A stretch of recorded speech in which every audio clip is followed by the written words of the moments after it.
হচ্ছে ফুল, এটা ফুলদানিতে সবচেয়ে বেশি মানায়। কথা কন না কেন? নারীরা হলো ফুটন্ত গোলাপের মতো ফুল। আপনারা দেখবেন যেই নারীটা পর্দা করে, যেই নারীটা 5 ওয়াক্ত নামাজ পড়ে, যেই নারী শরীয়তের সীমারেখা মেনে চলে, দেখবেন ওই নারী সম্পর্কে কোনো কথা বললে সমাজের নারী পুরুষ সবাই বন্ধ থেকে যাবে। সাবধান, লাগাম টেনে কথা বলো। ওই নারী আমাদের গ্রামের জন্য গর্ব, ওই নারী আমাদের গ্রামের জন্য রহমত।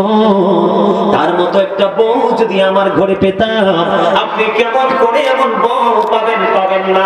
কারণ প্রত্যেকটা ঘরে ঘরে যদি নামাজি পর্দাশীল মেয়ে তৈরি করতে পারে, প্রত্যেকটা ঘরে ঘরে অটই পর্দাশীল বউ চলে আসবে। মেয়েকে পাঠান পেন্সিল শুরু করে শপিং কমপ্লেক্সে, মেয়ের ক্ষেত্রে শপিং কমপ্লেক্স, আর বউয়ের ক্ষেত্রে অত্যন্ত পর্দাশীল। তাহলে আপনি সঠিক বিবেচনা কম বাবা হতে পারেননি। কথা বলেন না কেন? আমি আমার মা বোনদের উদ্দেশ্যে বলবো, মা গো, আপনার আমার জীবনের সবচেয়ে গুরুত্বপূর্ণ জিকির হলো নামাজ। আপনারা কি নামাজ পড়েন? সবাই 5 ওয়াক্ত নামাজ পড়েন? কইছে না? আওয়াজ নাই, মনো মিছা কথা কইও না। একইবারে লাগাবেন যখন 5 ওয়াক্তের কথা বলছি। কারণ আপনি নামাজ, আপনি নবীকে ভালোবাসলে লাভ হবে কি? আহলে সুন্নাত ওয়াল জামাত করলে লাভ হবে কি? সুন্নি জামাত পে আহলে সুন্নাত ওয়াল জামাত মানিতে কি? নবীকে যারা মনে প্রাণে গ্রহণ করেছে তারাই হলো নবীজি সুন্নাতের আহলে। মনে প্রাণে ধারণ করেছেন, বাস্তব জীবনে বাস্তবায়ন করেছেন, তাইলে হবেন আপনি সুন্নি জামাত। আপনি শুধু মনে মনে বলবেন আমি আহলে সুন্নাত ওয়াল জামাতের অন্তর্ভুক্ত, আদতে নবীর সুন্নাতের কোনো কাজ নাই, এই সুন্নিয়ত দিয়ে পার হওয়া যাবে? যাবে? আপনারা কি মনে করেছেন? আমার আগে একজন যিনি আলোচনা করেছেন, তিনি আবু বকর সিদ্দিক রাদিয়াল্লাহু তাআলা প্রেম নিয়ে আলোচনা করেছেন। আমি একটা জায়গা নিয়ে আলোচনা করব আপনাদের। তারা সুন্নিয়ত, তারা যে আহলে সুন্নাত ওয়াল জামাতের অন্তর্ভুক্ত, রাসূলের আদর্শটাকে তারাও কিন্তু বাস্তবায়ন করতে করতে আজকে আমাদের পর্যন্ত নিয়ে এসেছেন। তারা কেমন করে বাস্তবায়ন করছে জানেন? আবু বকর সিদ্দিক রাদিয়াল্লাহু তাআলা আনহু সমস্ত সম্পত্তি ব্যয় করতে করতে তিনি দুস্থ হয়ে গেলেন। গায়ে জামা পর্যন্ত পরার মতো ওনার এবিলিটি নেই। মসজিদে নববীর মধ্যে আযান হয়ে গেল। মসজিদের মধ্যে যখন আযান হয়ে গেল, নবীজি নামাজের জন্য অপেক্ষা করতেছে। আবু বকর এখনো যায় না। অবদ্ধ, কারণ আবু বকর যাবে কেমন করে? আবু বকর নামাজ পড়তে হলে পোশাকের একটা শর্ত আছে গো। এই শর্তের দ্বারে কাছেও নাই আবু বকর, কারণ পোশাক তো নাই, কেমন করে মসজিদে যাবে? বন্ধুরে, আমার কিতাব প্রমাণ করেছে ওনার শরীরের মধ্যে ছোট্ট একটা জামা ছিল। এই জামাটার সাথে ঘরের বালিশের গিলাফ তিনি ছিঁড়ে জোড়া লাগাইছে। খেজুর কাটাকে সুই ব্যবহার করেছে, পাতাকে সুতা, এমনি করে ব্যবহার করে জামা বানায় এটাকে সুন্দর করে রেডি করে করে মসজিদে যাইতে একটু দেরি হয়ে গেছে। মসজিদে কদমটা দিতে দেরি রে, আমার নবীজি একটা ডাক দিয়ে বললেন, আবু বকর, আমি থাকা অবস্থায় ইসলামে তোমাদের ইসলামের প্রতি এত অবহেলা, আমি চলে গেলে না জানি কি অবস্থা হবে। অথচ আবু বকর ইচ্ছে করে নামাজ পড়তে দেরি করেনি। ওনার পোশাক ছিল না বন্ধু। আবু বকরের জন্য নবীজি নামাজ পড়লেন, দোয়া করে দিলেন। নামাজ শেষ করার পরে যখন নবীজি বাহিরের দিকে পবিত্র কদম মোবারক বাড়িয়ে দিলেন, এবার সামনের দিকে চাইয়া দেখি রে, হযরত জিবরাইল আলাইহিস সালাম আজকে খেজুর পাতার পোশাক পরে নবীজির সামনে। জোরে জোরে বলুন না সুবহানাল্লাহ। নবীজি একটা ডাক দিয়ে বললেন, ভাই জিবরাইল, আপনি যখন আমার কাছে আসেন তখন আমি দেখতে পাই আপনার সঙ্গে ব্যতিক্রম জান্নাতি পোশাক আপনার সাথে যুক্ত, কিন্তু আজকে খেজুর পাতার পোশাক কেন আপনার বউরিতে? এবার আবু বকর সিদ্দিক রাদিয়াল্লাহু তাআলা আনহুর দিকে ইশারা করে বললেন, ইয়া রাসূলুল্লাহ, ইয়া হাবিবাল্লাহ, নবী গো, আপনি আপনার আবু বকরের দিকে চাইয়া দেখেন গো, আপনার আবু বকরের জামা নাই নামাজ পড়তে আসার মতো। আপনি চাইয়া দেখেন, গায়ের জামার সাথে বালিশের গিলাফ খেজুর পাতা এবং খেজুর কাটাকে সুই সুতা দিয়ে বানাইয়া নামাজ পড়তে এসেছে। যখন আবু বকর খেজুর পাতা দিয়ে জামা বানায়, আল্লাহ রাব্বুল আলামিন সমস্ত আসমানের ফেরেশতাকে ঘোষণা করে দিলেন, আজকে আমার আবু বকরের সম্মানার্থে সকল আসমানি ফেরেশতারা যেন খেজুর পাতার পোশাক পরে নাও। কেউ যদি খেজুর পাতার পোশাক পরতে আপত্তি করো, আমি ফেরেশতাদের দপ্তর থেকে নামাইতে বাধ্য হব। ও বন্ধু, জিবরিল বলতেছে, ইয়া রাসূলুল্লাহ, আল্লাহর এই কঠোর বার্তা শুনে সমস্ত ফেরেশতা খেজুর পাতার পোশাক পরেছে আবু বকরের সম্মানার্থে। জোরে জোরে সুবহানাল্লাহ। আমার করে কত দামি দামি পাঞ্জাবি তাও করে রেখে দিয়েছি। জুমার দিনে শর্ট শার্ট এবং জিন্স প্যান্ট পরে নামাজ পড়তে যাই, যেই নামাজ যেই প্যান্ট পরে নামাজ পড়লে নামাজ পর্যন্ত বাতিল হয়ে যাবে, আল্লাহ পর্যন্ত পৌঁছাবে না। এখন আপনারা বলবেন, হুজুর কি নতুন ওয়াজ শুরু করে দিলেন? আমি আপনাদেরকে বলে দিই, জিকির করতে হলে কিছু কন্ডিশন মানতে হবে, যেই কন্ডিশনটা আল্লাহ প্রদত্ত। এখানে ম্যাক্সিমাম লোকের পরনে এসে দেখেছি লুঙ্গি, এটা অত্যন্ত চমৎকার পোশাক। তবে আমি আপনাদেরকে বলি, বর্তমানে যে জিন্স প্যান্ট বাজারে এসেছে, এটা ম্যাক্সিমাম মুসলমানের জন্য বন্ধু টোটাল নিষেধ। বলে হুজুর কেন? আল্লাহ বলেছেন, লিবাসুত তাকওয়া যালিকা খায়র, আল্লাহর কাছে সবচেয়ে উত্তম পোশাক হলো তাকওয়ার পোশাক। এটা হলো পুরুষের জন্য। পর্দা, আমার দিকে তাকান সবাই, যুবকদেরকে বলছি, উপর দিয়ে থাকবে নাভি বরাবর, আর নিচের দিক দিয়ে থাকবে টাকনোর উপরে। এই সীমাবদ্ধতার মধ্যে বজায় রেখে পোশাক পরা ইমানদার পুরুষের জন্য ফরজ। ইচ্ছে করে যদি আপনি পোশাকটা নাভির নিচে নামিয়ে দেন, ওই দিক দিয়ে টাকনোর নিচে নামিয়ে দেন, আপনি আল্লাহর ফরজকে তরক করেছেন। এই পোশাক পরে আপনি নামাজ পড়তে যাবেন, আল্লাহ পর্যন্ত এই নামাজ পৌঁছাবে না বন্ধু। বুখারী শরীফ থেকে আমি ছোট্ট একটা হাদিস শরীফ আপনাদেরকে শোনাবো। আপনার আমার প্রাণের নবী সরকারে মদিনা, তিনি কি করতেছেন? মসজিদের মধ্যে অবস্থান করতেছেন। জনৈক ব্যক্তি এসে নামাজের নিয়ত করলেন। নবীজি তার দিকে তাকায়া দেখলেন তার পোশাকটা টাকনোর নিচে ঝুলতেছে। নবীজি বললেন, তুমি ওযু করে আসো। তিনি নামাজ ভেঙে ওযু করতে গেলেন, আবার তিনি ওযু করে আসলেন। আসার পরে আবার তিনি নিয়ত বাঁধলেন, কিন্তু নিচের পোশাক কিন্তু টাকনোর উপরে এখনো উঠায় নাই। নবীজি আবার বললেন, তুমি নামাজ ওযু করে এসো। আবার তিনি ওযু করতে গেলেন, নামাজ ভেঙে আবার তিনি ওযু করে আসলেন। ও এর মধ্যে আল্লাহর হাবিবকে প্রশ্ন করা হলো, ইয়া রাসূলুল্লাহ, বারবার আপনি কেন কথাকে বলছেন ওযু করার জন্য? আমার নবীজি বলেছেন, কিয়ামত পর্যন্ত সে নামাজ পড়তে পারবে গো, তার নামাজ আল্লাহর দরবারে কবুল হবে না। কারণ মুসলমানের জন্য যে পোশাকের ফরজটা বেঁধে দিয়েছে, এই পোশাক থেকে, সেই ফরজ থেকে সে আউট হয়ে গেছে। জোরে জোরে বলেন নাউজুবিল্লাহ। সবচেয়ে বড় লজ্জার খবর হলো, এটা লজ্জার বিষয় নয়, জানার বিষয়। শুক্রবার দিনে যে 5 ওয়াক্ত নামাজ পড়ে না, সপ্তাহে 6 দিন নামাজ পড়ে না, সেও কিন্তু জুমা পড়তে যায়। যাই কি যায় না?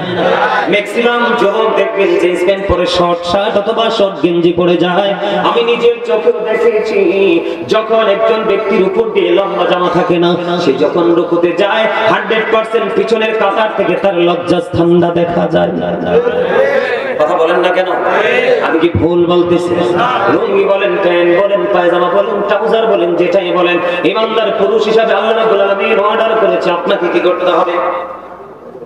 উপর দিয়ে নাভি বরাবর অথবা উপরে, আর নিচের দিক দিয়ে টাকনোর উপরে। যেই যুবক আল্লাহর অর্ডারকে উপেক্ষা করে টাকনোর নিচে ঝুলি ঝুলি পোশাক পরবে, তার যৌবন যদিও সে তাগড়া জওয়ান হয়, তার যৌবন ধীরে ধীরে কমতে থাকবে। এখন আমাদের মধ্যে অনেক মেয়ে দেখা যায় অসভ্য। কথা বল না কেন? এমন ভাবে পায়জামাটা পরে, হাতটা একটু পাড়ে একটু উঠাই, মাইন্ড করেন না, একটু এই জায়গায় থাকে। কথা বলেন না কিনা? মেয়েরা থাকার কথা একেবারে মোড়ার নিচে বন্ধ, মাথা থেকে পুরোটা ঢাকার কথা। মনে হয় যেন রাস্তার মধ্যে হাঁটু পানি এই পর্যন্ত, টাকনু এবং হাঁটুর মাঝামাঝি। ওদের কথা বল না কেন? কি দেখেন না? আমি শুধু একলাই দেখি, সবাই দেখেন না? যাবেন কোথায়? আমরা চারপাশে গজব আমাদেরকে ঘিরে ফেলেছে। কারণ আজকে দেখবেন মানুষ দিনের কাজের জন্য ডাকলে দেখবেন কেউ আসবে না, কেউ আসতে চাইবে না। 2-4 জন ছাড়া সমাজে, তাও নিরহ দরিদ্র মানুষগুলো আগে আসে, বড় লোকগুলো টাকা ঠকে পড়ে।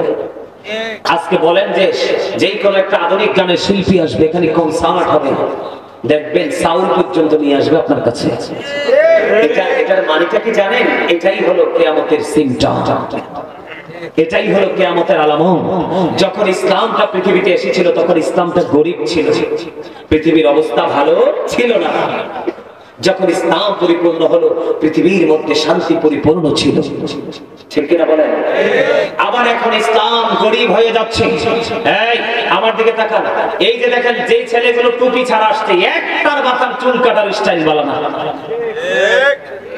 আমি এক্সাম্পল দিচ্ছি আপনাদের, রাগের বিষয় না তো। দেখেন এদের মাথা কিন্তু আল্লাহ বেলের মতো গোল করে বানাই দিয়েছে। কি কইরা?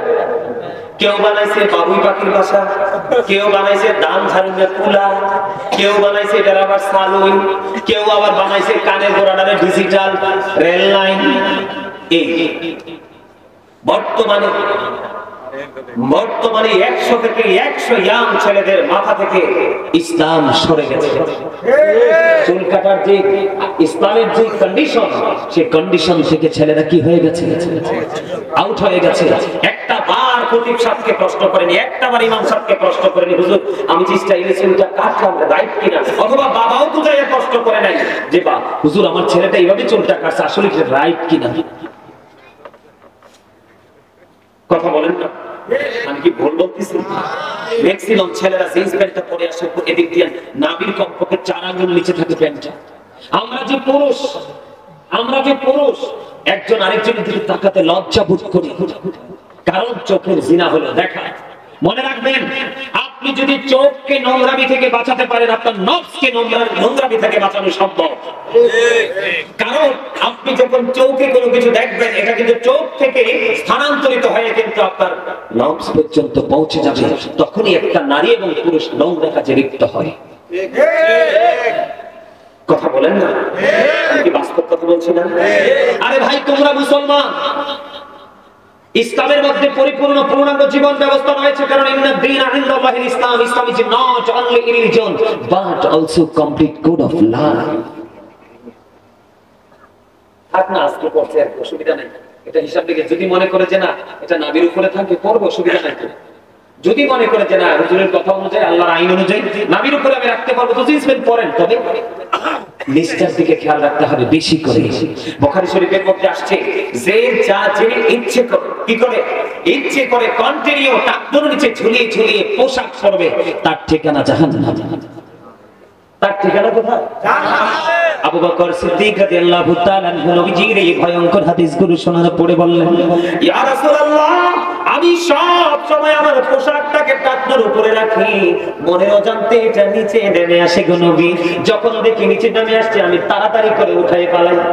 এখন আমিও কি সাজার অন্তর্ভুক্ত হব গো?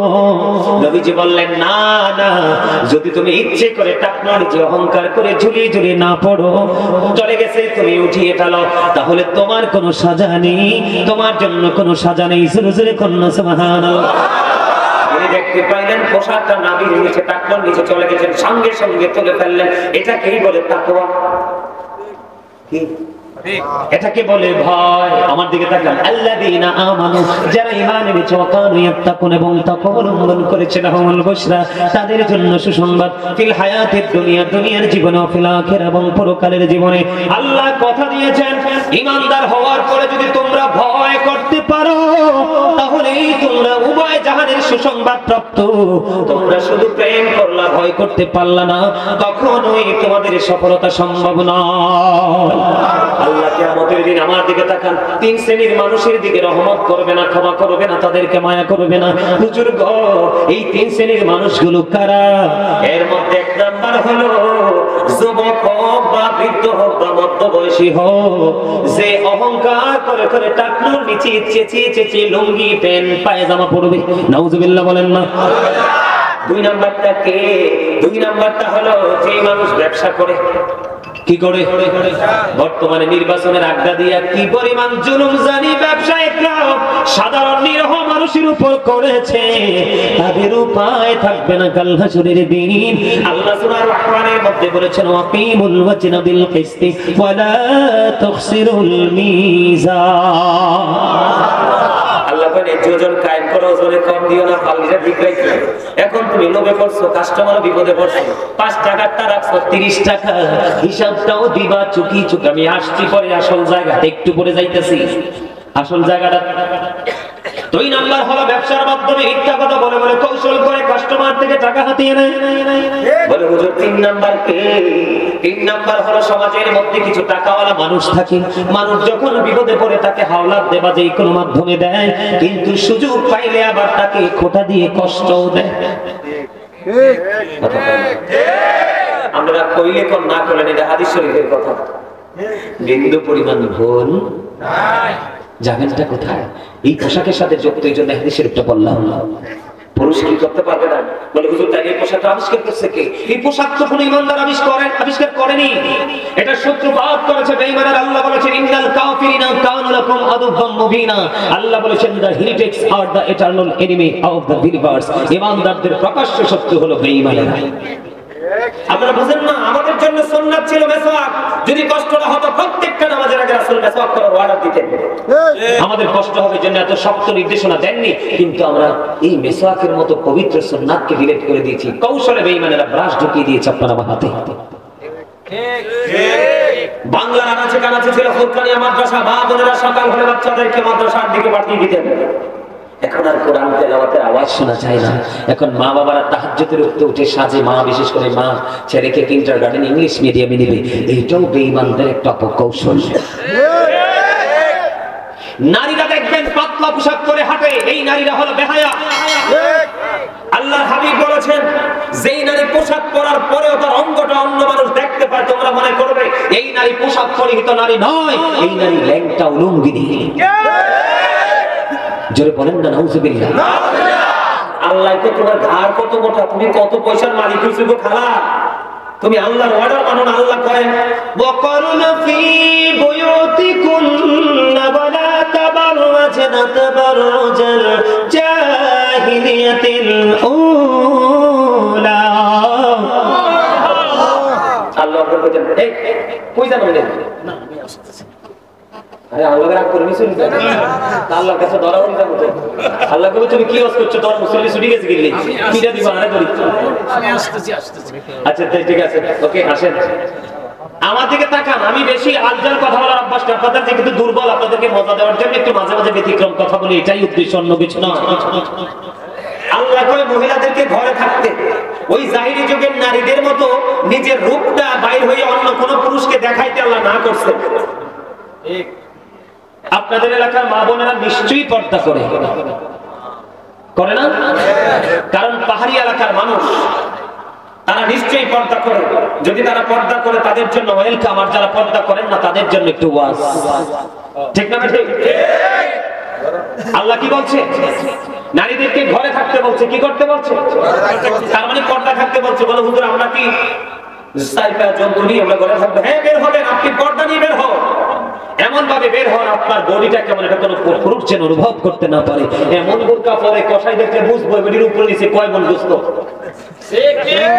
আরে আমি আপনার হাসে এটা লজ্জা থেকে বলছি, আমার মুসলমান মা বোন তো এমন বোরকা পরে ইমাম সাহেব তার দিকে তাকাইলে আরেকবার খাবারের দাওয়াত দিলে ইমাম সাহেব যাইতে লজ্জা বোধ করবে, কারণ লজ্জা সবসময় থাকে চোখে। লজ্জা কোথায় থাকে? বোরকা পরবেন আপনি নিজেকে আবৃত করার জন্য, কি বলেন দাদা ভাই? কিন্তু আপনি এমন বোরকা পরেছেন, এমন ভাবে পিছন দিক দিয়ে একটু ছবি তুলতে বলবেন আপনার বান্ধবীকে, যে আমি বোরকাটা পরেছি, বোন তুই একটু ছবি তোল। আমি কিন্তু কাউকে খাটো করে বলছি না, বাস্তবতা বলছি। এই নারীদের কথা এই জন্য বলছি, এটা মেরাজের চাঁদ। আল্লাহর হাবিব যখন জান্নাত জাহান্নাম পরিদর্শন করলো, জাহান্নামের দিকে যাইয়া দেখলেন বন্ধু শুধু ধনী ধনী মানুষ আর মহিলা। নাউজুবিল্লাহ বলেন না। শুধু পৃথিবীর যারা বড় এই মানুষগুলো আর মহিলা।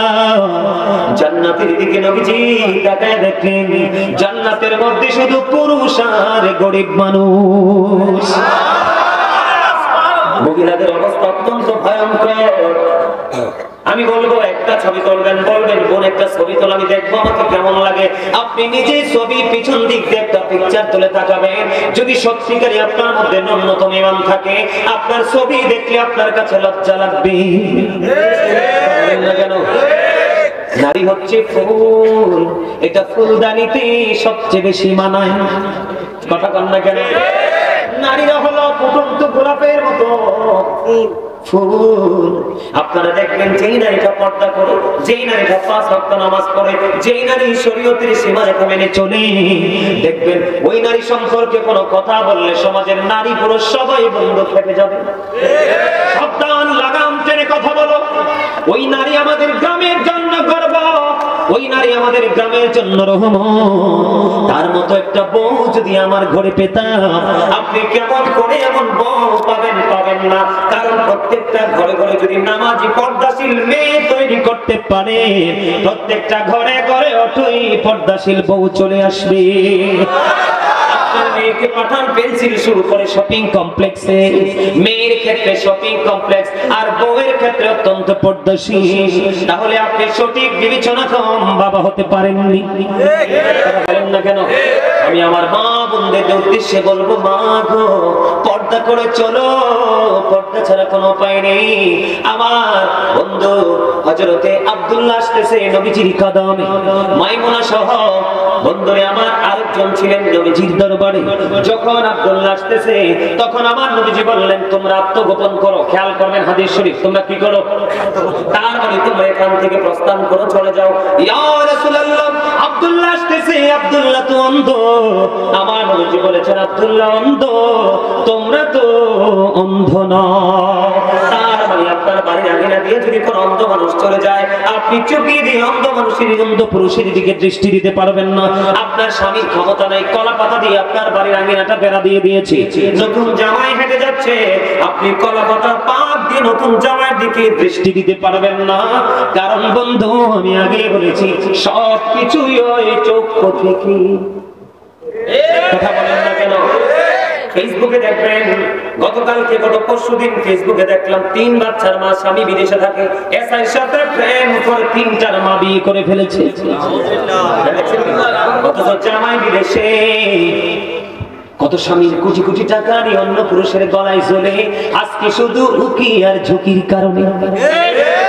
চোখটাকে যদি কন্ট্রোলে রাখতো, তাহলে কিন্তু নারীরা কখনোই এমন ফাঁদে পড়তো না। বন্ধু আমার দিকে তাকান, আল্লাহর হাবিবকে যখন দেবর সম্পর্কে প্রশ্ন করা হলো, আমার নবীজি বলেছে, একজন ভাবি তার দেবরের সাথে দেখা করার চাইতে মৃত্যু তার জন্য অনেক ভালো। নাউজুবিল্লাহ বলেন না। অন্য বেগানা পুরুষ তাকবীরের কথা। আল্লাহ রাসূল নারীদেরকে সুরক্ষিত রাখার জন্য বলেছেন, যাদের স্বামী কাছে নেই, যাদের স্বামী বিদেশে আছে, অথচ স্ত্রী এই জেলায় আছে, স্বামী চাকরির কারণে, জীবন জীবিকার কারণে অন্য জেলায় আছে, আল্লাহর হাবিব জানিয়ে দিয়েছেন হাদিস শরীফ থেকে প্রমাণ। আল্লাহর হাবিব বলেছেন, তোমার স্বামী বাড়ি আসা না পর্যন্ত তুমি সুন্দর জামা পরিও না এবং সাজগোজ করিও না। তোমার যা কিছু শুধু একমাত্র তোমার স্বামীর জন্য, কারণ তোমার স্বামীর সন্তুষ্টিতেই তোমার জান্নাত। বেপরদাশীল নারীরা রাতের অন্ধকারে স্বামী যখন তাকে বিছানায় ডাকে, অনেক সময় সে স্বামীটাকে সাড়া দেয় না। এটা আমার কথা নয়, হাদিস শরীফের কথা। বন্ধু আপনারা আমার দিকে তাকান, আল্লাহর হাবিব জানিয়ে দিয়েছেন, কোন নারীকে তার স্বামী সারাদিন পরিশ্রম করলো, জীবন জীবিকার তাগিদে তার জন্য, তার ফ্যামিলির জন্য ঘুরলো, রাতের অন্ধকারে সে যখন বিছানায় গেল, স্ত্রীকে আদর করে কাছে ডাকলো, স্ত্রী মুখটা ঘুরিয়ে অন্যদিকে চলে গেল, স্বামী কলিজাটা ফাইটা খান খান হয়ে গেল। আমার আল্লাহ সঙ্গে সঙ্গে লানতের ফেরেশতা ওই নারীর জন্য পৃথিবীর বুকে পাঠিয়ে দেয়। ওই যতক্ষণ না পর্যন্ত সকাল না হয়, ওই রাত্র থেকে ওই নারীটাকে শুধু ফেরেশতারা লানত দিতে থাকে, ওই নারীকে অভিশপ্ত বলে ঘোষিত করা হয়। জোরে জোরে নাউজুবিল্লাহ।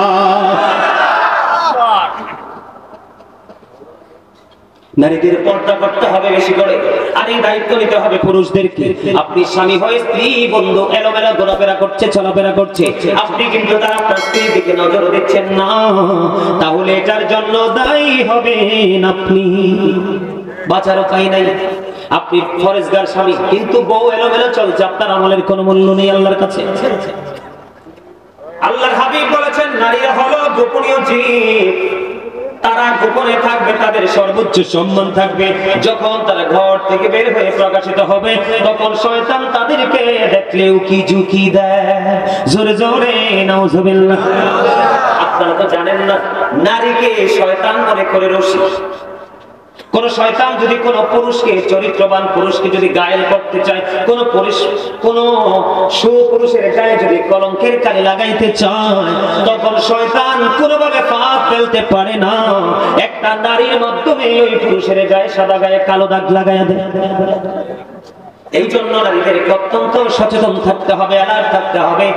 স্বামীর অনুমতি ছাড়া এই বাড়ি থেকে ওই বাড়িও যেতে পারবেন না। স্বামী অনুমতি দিলে এই বাড়ি থেকে ওই বাড়ি যাবেন, তবে পর্দা করে, পর্দা ছাড়া নয়। কারণ কার নজর কেমন আপনি কখনোই বলতে পারবেন না। আরো ভয়ঙ্কর খবর আছে বন্ধু, নারীরা বর্তমানে পুরুষের পোশাক পরে। আপনারা দেখছেন কিনা জানি না, এখন দেখবেন ম্যাক্সিমাম নারীর পরনে দেখবেন পুরুষের জুতা। কথা কম না কেন? আমি ভুল বলছি না, কিন্তু দেখেই বলছি ম্যাক্সিমাম নারী পরনে। আপনারা দেখেন, আমরা তো পুরুষ, ওনারা মনে করতে পারে যে হুজুরি পুরুষ দেখে মনে আমাদেরকে বেশি বলতেছে। না, আমি আপনাদেরকে বলি, আমরা পুরুষ মানুষ। মার্কেটে গেলে আমাদের একটা লুঙ্গি, একটা গেঞ্জি, একটা শার্ট, একটা পায়জামা, একটা প্যান্ট, এই তো আমরা পুরুষদের। আর শপিং মলে গেলে যেদিকে তাকাবেন শুধু নারীদের জিনিস। কতটা ধ্বংস হয়েছে নারীরা, কতটা পথভ্রষ্ট হয়েছে তারা, কতটা অভিশপ্ত হয়েছে, কতটা লানত প্রাপ্ত হয়েছে। নারীদের জুতাগুলো অত্যন্ত ডিজাইনেবল। আপনি চাইলে সর্বোচ্চ হাই হিল করতে পারেন, মিডল হিল করতে পারেন, আবার ফ্ল্যাট করতে পারেন। পারেন না? নারীরা করতে পারে না? তাদের কোয়ালিটির কোনো শেষ? এত সুন্দর সুন্দর ডিজাইনেবল। আমি বুঝাই আপনাদেরকে, হ্যাঁ আমি আপনাদেরকে বলি, রক্তপুষ বাণী বুঝেননি? একজন জাহান্নামীকে খাইতে দেওয়া হবে। এটা কেমনি সিস্টেম করা হয়েছে জানেন? আপনার জাহান্নামী যারা হবে, পাপী যারা, তারা তো জাহান্নামী। জাহান্নামী যারা হবে তাদের জন্য কিন্তু একটা স্পেশাল রিসেপশনের ব্যবস্থা আছে। নাউজুবিল্লাহ বলে। কেমন জানেন? একটা জাহান্নামী একেবারে তার বডিটা পৌঁছে লিকুইড হয়ে যাবে, এদিক দিয়ে আরেকটা জাহান্নামীর বডিটা তৈরি হয়ে গেছে। কি হয়ে গেছে? কথা বুঝে নেবেন। একটা জাহান্নামীর এই বডিটা কি হয়ে গেছে? পৌঁছে গেছে, গলে গেছে, লিকুইড। বুঝো না তোমরা? যেমন লিকুইড বলতে আপনারা জুস, জুস, তরল, তরল বেড়ে গেছে। মাশাআল্লাহ, চমৎকার কথা বলেছেন। তরল, একবারই নরম। ঠিক এইরকম হয়ে যাবে। আরেকটা জাহান্নামীও এতক্ষণ লিকুইড ছিল, তার এই লিকুইড বডিটাকে, যেই বডিটা তৈরি হয়েছে তাকে খাবারটা দেওয়া হয়েছে। বন্ধু, যেই নারীটা সিম্পল একটা পুরুষের জুতা পরেছে, এবং যেই পুরুষ নারীদের সিম্পল একটা জিনিস ব্যবহার করেছে, ম্যাক্সিমাম পুরুষদেরকে, ম্যাক্সিমাম ইয়াং ছেলেদেরকে দেখা যায় এই সাইডটাকে ডিজিটাল রেল লাইন করেছো, মাথার চুলগুলোকে উঁচু করেছো, এগুলো সামনে চলে আসে। এই জন্য নারীদের ব্যান্ড দিয়ে এটারে থামাইছো। রাস্তায় দেখি তো কই অহন কইতাম না, সময় মতো কমু। কি করবো? সময় মতো কমু। আজকে সময় পাইছি রে। তোমরা যারা এই নারীদের জিনিসটা ইউজ করেছো, তোমরা অভিশপ্ত। নবীজি বলে গেছেন আজ থেকে 1450 বছর আগে। নাউজুবিল্লাহ বলেন না? নারী যেই পুরুষের পোশাক পরবে, পুরুষ নারীর পোশাক পরবে, উভয়কে লানত দিয়ে গেছেন আমার আল্লাহ এবং আল্লাহর রাসূল। অবন্ধে লানত প্রাপ্ত যারা, তাদের ভয়ঙ্কর হিসাব নিকাশ হবে। কি হবে? আপনারা নামাজ পড়েন না, হালাল পথে উপার্জন করেন না, মা বাবার সাথে ভালো আচরণ করেন না, মসজিদ গুলো তো সুন্দর করে বানিয়েছেন, মসজিদে হাইয়া আলাস সালাহ বললে জান্নাত। যতদিন পর্যন্ত আপনি আপনার নামাজটাকে প্রিয় করতে না পারবেন, ততদিন পর্যন্ত আপনি যত বড় ইমানদারি হন না কেন, আপনি ইমানদার হিসাবে বিবেচিত হবেন না, এবং সকল ধরনের নোংরা কাজ থেকে নিজেকে আপনি আড়াল করতে পারবেন না। কারণ আল্লাহ বলেছেন, ইন্নাস সালাতা তানহা আনিল ফাহশাই ওয়াল মুনকার। নামাজ মানুষকে খারাপ কাজ থেকে বাঁচাই রাখে। সুবহানাল্লাহ। নামাজ মানুষকে খারাপ কাজ থেকে কি করে? বাঁচাই রাখে। এখন আপনি নামাজ পড়ার পরেও যদি আপনি খারাপ কাজ করেন, তাহলে মনে করতে হবে আপনার নামাজটা 100% হয়নি, কোথাও না কোথাও ত্রুটি আছে। এজন্য বলছি, আগামী কালকে থেকে 5 ওয়াক্ত নামাজ পড়বেন, কারণ লাভের কোনো শেষ নাই। এটা শীতের দিন চলে না? আপনাদের এলাকায় কি শীতের দিনে গাছের পাতাগুলো ঝরে? ঝরে না? সব গাছের পাতা ঝরে? কোন গাছের পাতা ঝরে না বলুন তো? তাল গাছ। নারকেল গাছ। এই আমার চাচা অনেক বুদ্ধি। আমি চাইছিলাম আপনাদেরকে ফেসে ফেলাই, না পারলাম না। আলহামদুলিল্লাহ, বুদ্ধি আছে মাশাআল্লাহ, বুদ্ধিটাই চাই। ম্যাক্সিমাম গাছের পাতা ঝরে যায়, শুধু নারকেল গাছ, তাল গাছ ছাড়া। বলে হুজুর এখানে কেন আসলেন? আপনার আমার জীবনে গুনার কোনো শেষ নাই। হযরত আবু যর রাদিয়াল্লাহু তাআলা আনহু থেকে হাদিস কানা বর্ণিত, আমার নবী শীতের দিনে বের হলো, বের হওয়ার পরে তিনি দেখতে পাইলেন গাছের পাতাগুলো বিরামহীন ভাবে জোরে জোরে পড়ছে। নবীজি গাছের ডালে স্পর্শ করলেন, তার মানে ধরলেন, ধরার পরে আবু যরকে ডাক দিলেন। আবু যর উত্তর দিলেন, লাব্বাইকা রাসূলুল্লাহ, আমি হাজির। নবীজি বললেন, আবু যর তুমি চাইয়ে দেখো শীতের কারণে গাছের পাতাগুলো কেমনে শুষ্ক হয়ে জোরে জোরে পড়ছে। ঠিক তেমনি ভাবে আল্লাহর কোন বান্দা আমার উম্মত নামাজের মাধ্যমে প্রাণ উজাড় করে যখন আল্লাহর কুদরতি কদমে সিজদা দিয়ে তার কপালটা আল্লাহর কুদরতি কদমে ঠেকিয়ে দিবে, ওই শীতের দিনের গাছের পাতার মতো তার সমস্ত জীবনের গুনাহগুলি ঝরে যাবে। আপনারা ভয় থাকার কথা না। আল্লাহ কয় নামাজ পড়লে তুমি সব খারাপ কাজ থেকে আমি বাঁচাই রাখবো। আর হাদিস শরীফের মধ্যে আসছে শীতের দিনের গাছের পাতা যেমনি স্প্রেতে ঝরে পড়ে যায়, ঠিক তোমার নামাজ পড়লে তোমার জীবনের গুনাহ এমনি ঝরে পড়ে যাবে। জোরে বলুন আলহামদুলিল্লাহ। তাহলে নামাজ কি ছাড়বো? ধরবেন। এখন তো কত জাতের নামাজি অত্যন্ত কমার্শিয়াল নামাজি, আসরের সুন্নাত তো পড়েই না, এশারের সুন্নাত তো পড়েই না, নফলের তো ধারে কাছে না। এই নামাজে দিয়ে কোনো লাভ নাই। তাকে নিয়ে পড়তে হবে, প্রেম নিয়ে পড়তে হবে, তাহলে সফলতা সম্ভব। আর জোরে বলেন, তাহলে কি সফলতা? আমার দিকে তাকা।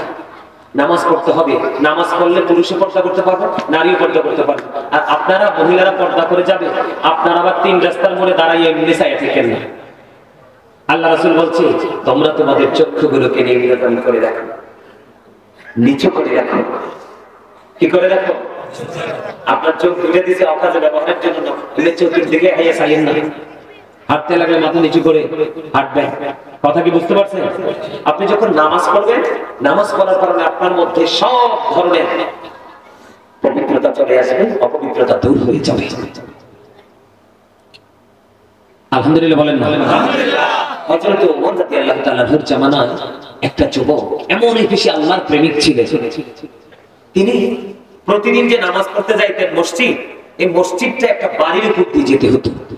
এটা হযরত ওমর রাদিয়াল্লাহু তাআলা এর জীবনী থেকে ওনার জামানার ঘটনা একটা বলছি আপনাদেরকে বোঝানোর জন্য। বিশেষ করে এখানে যুবক বেশি তো তাদেরকে বোঝানোর জন্য, তোমাদেরকে বোঝানোর জন্য। তো এখন তো ছেলেটা যে প্রতিদিন নামাজে যায়, বিশেষ করে এশারের নামাজের সময় তো অন্ধকার হয়ে যায় না।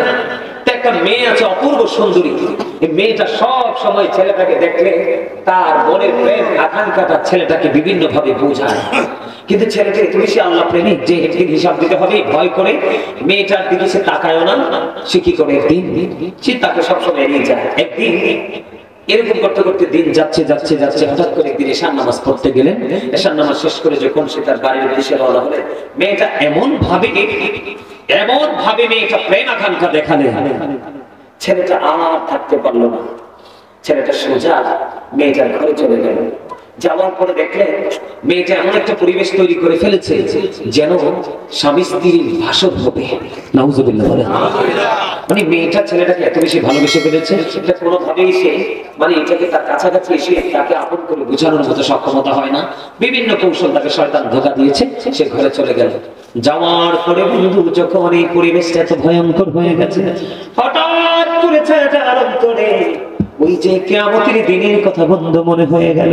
ওই যে সূর্যটা মাত্র সোয়া হাত উপরে থাকবে, সূর্যের কিরণে মাথার মগজটা টকবক টকবক করে উঠবে, কান পর্যন্ত ঘাম এসে যাবে, চারপাশ বন্ধু দুর্গন্ধময় হয়ে যাবে, সহ্য হবে না। ছেলেটার ওই দিনের কথা মনে হলো, চিন্তা করতে করতে বেচার ঘরের মধ্যে বন্ধু ছেলেটা বেহুশ হয়ে গেল। আল্লাহু আকবার বলেন না? ছেলেটা বেহুশ হয়ে গেল। সে তার সেন্সটা হারিয়ে ফেলেছে। তখন অনেক দেরি হয়ে গেল, ছেলেটা বাড়ি ফিরে যায় না। মা বাবা পাগল হয়ে গেল, তখন স্বজন তাকে খুঁজতে শুরু করলো। মেয়েটাও লজ্জায় পড়ে গেছে, কেমন করে বলবে তার ঘরে। খুঁজতে খুঁজতে খুঁজতে খুঁজতে মেয়েটার ঘরে গিয়ে ছেলেটাকে অচেতন অবস্থায় পাইল। এখান থেকে উঠিয়ে ছেলেটাকে বন্ধ বাড়ি নিয়ে গেল। নিয়ে যাওয়ার পরে আল্লাহর কুদরতে ছেলেটা জ্ঞান ফিরে আসলো। ফিরে আসার পরে ছেলেটাকে প্রশ্ন করলো, বাবা গো বলো না তুমি কেমন কেমন করে ঘরে গিয়েছিলে, আবার কেনই বা তুমি বেহুশ হয়ে গেছো? এবার ছেলেটা রেখে রেখে বলল, উপস্থিতি সবার সামনে বলল, আমি যখন এই প্রতিদিন নামাজ পড়তে যেতাম, মেয়েটা সব সময় আমাকে প্রেম আকাঙ্ক্ষা দেখাতো। আমি আজকে নামাজ পড়ে আসার সময় কেমন করে যে মেয়েটার ঘরে চলে গেলাম, এটা আমি উপলব্ধি করতে পারিনি, কিন্তু যাওয়ার পরে যে পরিবেশটা নোংরা সেটা আমি বুঝতে পেরেছি। এখান থেকে কেমন করে যাব, আমার পরকালের চিন্তা আমার হৃদয়ে চলে আসলো। সেই দিনের বন্ধু তো কেউ নাই রে, কে আমাকে সুপারিশ করবে? ভয় আমার হৃদয় রাজ্য তোলপাড় শুরু করে দিল। চিন্তা করতে করতে আমি বেহুশ হয়ে গেলাম। পুরো বিস্তারিত ঘটনাটা খুলে বলতে দেরি, মা বাবা বংশধরের সামনে ছেলেটা চিরদিনের জন্য নিদ্রায় শায়িত হয়ে গেল। তার মানে ছেলেটা মৃত্যুবরণ করলো। ইন্না লিল্লাহি ওয়া ইন্না ইলাইহি রাজিউন। বন্ধু ছেলেটা যখন মারা গেল, বুঝলি মা বাবার কেমন অবস্থা হবে। তাৎক্ষণিকভাবে বন্ধু তাকে জানাজা করে কবরে দাফন করা হলো। সকাল যখন হলো, সকাল হতে না হতেই ওমর রাদিয়াল্লাহু তাআলা আনহুকে খবর দেওয়া হলো। তিনি খবর দেওয়ার পরে জলদি ছুটে আসলেন। আসার পরে বিস্তারিত ঘটনা শুনলেন। এবার তিনি বললেন, জলদি চলো, ওই ছেলেটার কবরের পার চলো, জলদি করে সবাইকে নিয়ে কবরের পারে চলে গেল। কবরের পারে চলে যাওয়ার পরে হযরত ওমর ওই ছেলেটার জন্য দোয়া করে দিলেন, এবং তিনি ওই কবরের পারে দাঁড়িয়ে দাঁড়িয়ে সবাইকে বলতেছেন, যে পাপ করতে গিয়ে, অপরাধ করতে গিয়ে কালকে আমাদের হিসাব দিতে হবে, চিন্তা করে সে পাপ থেকে দূরে আসতে পারে, ওই ব্যক্তির জন্য আল্লাহ রাব্বুল আলামিন তার কবরে যাইতে দেরি তার জন্য 2টা জান্নাত বরাদ্দ করে দেয়। 2টা জান্নাতের সুখ তার কবরের মধ্যে বরাদ্দ করে দেয়। হযরত ওমর এই কথা বলতে দেরি রে, সঙ্গে সঙ্গে ওই যুবকের কবর থেকে আওয়াজ আসলো, হ্যাঁ হযরত ওমর, আপনি যা বলেছেন সব সত্য গো, আমাকে কবরে রাখতে দেরি গো, আমার কবরের মধ্যে 2টা জান্নাতের সুখ আমি পেয়ে গেছি। নামাজ মানুষকে এইরকম চরিত্রবান বানায়। তোমাদেরকে বোঝানোর জন্য আমি কথাগুলো বলছি, একটু বুঝে নিতে হবে। সর্বশেষ আলোচনা করবো না, অনেক সময় হয়ে গেছে। ভাবছিলাম মাত্র 30 মিনিট আলোচনা করবো। কত মিনিট? মাত্র 30 মিনিট। এখন 2 ঘন্টা একটু পরে। আমার দিকে তাকান। আমি আপনাদেরকে কি বলবো, এই যে যতগুলো কথা বললাম আমলের জন্য বললাম না, এগুলো বাস্তবে বাস্তবায়ন করার জন্য বললাম না, কথা বললাম না। সম্মানিত উপস্থিতি, মনে রাখবেন, ওই যে দেহ এবং রূহের কথা বলেছিলাম, মনে আছে? কথা কর না কেন? আমি কিন্তু ওই যে দেহ থেকে আত্মাটা আলাদা হলেই মৃত্যু বলে বিবেচিত হবে, এখানে এসেই কিন্তু আমি অন্যদিকে ঘুরে গেছিলাম, মনে আছে? এখন দেহ থেকে যখন আত্মাটা আলাদা হয়ে যাবে, আপনাকে আমাকে মৃত বলে ঘোষণা করা হবে, তখন আপনাকে আমাকে কোথায় নিয়ে যাওয়া হবে? কবরে। কোথায়? আপনাদের যার যার পছন্দের গোরস্থান আছে, সেই গোরস্থানেই নিয়ে যাওয়া হবে, তাই না? বন্ধুরা আমার, ওই গোরস্থান সম্পর্কে নবীজি বলে দিয়েছেন, আল কবর রাওজাতুন মিন রিয়াদিল জান্নাতি আও হুফরাতুন মিন হুফারিন নার। আল্লাহর হাবিব বলে দিয়েছেন, কবরটা 2টা রূপে রূপান্তরিত হবে। কয়টা? কথা বলেন না, কয়টা? 2টা রূপে রূপান্তরিত হবে কবর। উপরে হুজুর কেমনে বলেন? একটা হবে জান্নাতের বাগান, আর একটা হবে জাহান্নামের গর্ত। আজকে যারা জান্নাতের বাগান এসেছেন, আলোচনা শুনেছেন, আগামী কাল থেকে আপনারা যদি মনে মনে সিদ্ধান্তটাকে পাল্টাতে পারেন যে এতদিন একজন মানুষ ছিলাম, কি ছিলাম? এতদিন একজন মানুষ ছিলাম, আজকে কাজে সুলাইমানের আলোচনা শুনলাম, আরেকটা মানুষ হিসেবে নিজেকে রূপান্তরিত করলাম। ওয়াল্লাহি আল্লাহর কসম করে বলছি রে, আপনার জীবনের সব গুনাহ মালিক ক্ষমা করে দিবে।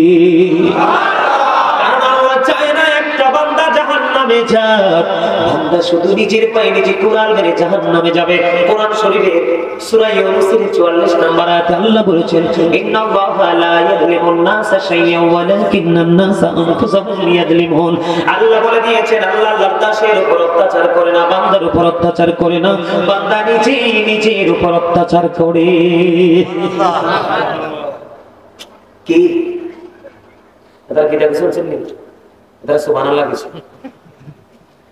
কই যাইতে নাই। সিটাঙ্গের মানুষ তো একটি, এই জায়গার মানুষ এত দুর্বলকে নাই কই দেখতেন।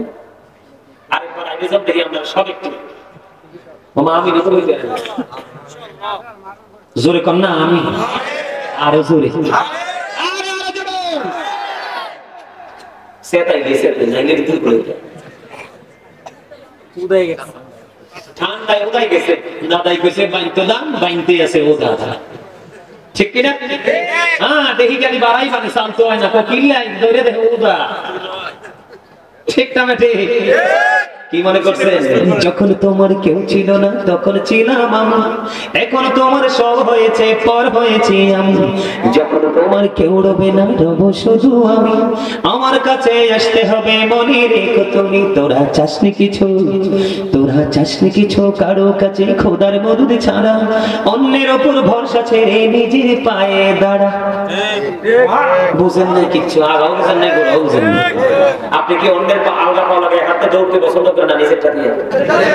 তার মানে বুঝাইছি আপনার নিজের আমল নিজে করে কবরে যাইতে হবে। আপনি চলে যাওয়ার পরে হাতিয়ে পাঠাবে না, কইব কবর বার যাইতাম না, বেদাত। কি মূর্খ মৌলবীর সঙ্গে বাড়িতেছে না, কবে যাইস না কবর বার, কিল্লে যাবি যে বেদাত। নাউজুবিল্লাহ। আল্লাহর পথে শহীদ যারা উচ্চ তাদের শান, মহান খোদা করেন তাদের এমন জীবন দান, রূহ তাদের বানাইয়া সবুজ বরণ পাখি, জান্নাতুল ফিরদাউস বিছিয়ে দেন যতনে রাখি, সাদায় থাকি খায় তাহারা জান্নাতি ফলমূল, ওড়ে বেড়ায় রায়হান শাহ খুশিতে মশগুল। সুবহানাল্লাহ, মারহাবা কন্যা। কি মনে করছে? আজকে মানুষ দিন থেকে, আমল থেকে, সুন্নাহ থেকে দূরে, তার কারণ মানুষ অনেক বেশি পৃথিবী লোভী। সূরা আলে ইমরানের 185 নম্বর আয়াতের শেষ অংশে আল্লাহ বলেছেন, আমাল হায়াতুদ দুনিয়া ইল্লা মাতাউল গুরুর, এই দুনিয়ার জীবন, পৃথিবীর জীবন একটা ধোঁকা, প্রতারণা। বলছে কে? এই ধোঁকার মধ্যে থাইকা দ্বন্দ্ব যোগায় রাখতে যাবেন সন্তানের জন্য। কোরআন শরীফের 19 পারা খোলেন, সূরা শুআরা 88 নম্বর আয়াতে আল্লাহ বলেছেন, ইয়াউমা লা ইয়ানফাউ মালুন ওয়ালা বানুন, ধন সম্পদ সন্তান সন্ততি কিচ্ছু কাজে লাগবে না। কার জন্য করছেন? কার জন্য করছেন বলেন? আমরা নির্ভুল, আমরা কোনো চিন্তা নেই, এই জন্য আমরা এই কাজগুলো করছি। এই আল্লাহ বলেছেন, আল্লাহ আল্লাহর বান্দার উপর জুলুম করে না, বান্দা নিজের উপর জুলুম করে। আল্লাহ যারা জুলুম করে, আল্লাহ বলেছেন, আল্লাহু লা ইউহিব্বুজ জালিমিন, আল্লাহ জালিমদেরকে পছন্দ করেন না। ওমানি জালিমিন মিন আনসার, যখন তারা বিপদে পড়বে আল্লাহ তাদের জন্য কোনো সাহায্যকারীও রাখে না, তাদের কোনো হেল্প করার কেউ থাকে না। এই আলোচনা শেষ, আমার দিকে তাকান। যাবেন কোথায়? কবরে। আমরা যাব কোথায়? আল্লাহ কয় হিসাব করে আইসো কবরে। কি করে? হিসাব করে আইসো কবরে। দুনিয়াতে তো টেলিফোন দিয়া, মামা দিয়া, টাকা দিয়া, বিড়ি দিয়া, সিগারেট দিয়া, 500 টাকা দিয়া, হাতে পায়ে ধরে রাস্তা একটা যদি বন্ধ হয় আরেকটা বের করতে পারো না? আবার লুকাইতেও পারো অপরাধ করার পরে, পারো না? কোরআন শরীফের 30 পারা সূরা ইনফিতরের মধ্যে আল্লাহ বলেছেন, ওয়া ইদাল কুবুরু বুসিরাত আলিমাত নাফসুম মা কদ্দামাত ওয়া আখরাত। জোরে জোরে আল্লাহু আকবার। আল্লাহ কি কিছু বুঝেন? আল্লাহ কইছে কবরটা যখন উন্মোচিত হয়ে যাবে, ওপেন হয়ে যাবে, আপনি আমি আমরা প্রত্যেকই তোমরা দেখতে পারবে, জানতে পারবে কে কি করেছো আর কি করনি। বাঁচার উপায় আসেনি? কথা কন না কেন? বাঁচার উপায় আসেনি? ওপেন থাকবে, চোখের সামনে থাকবে।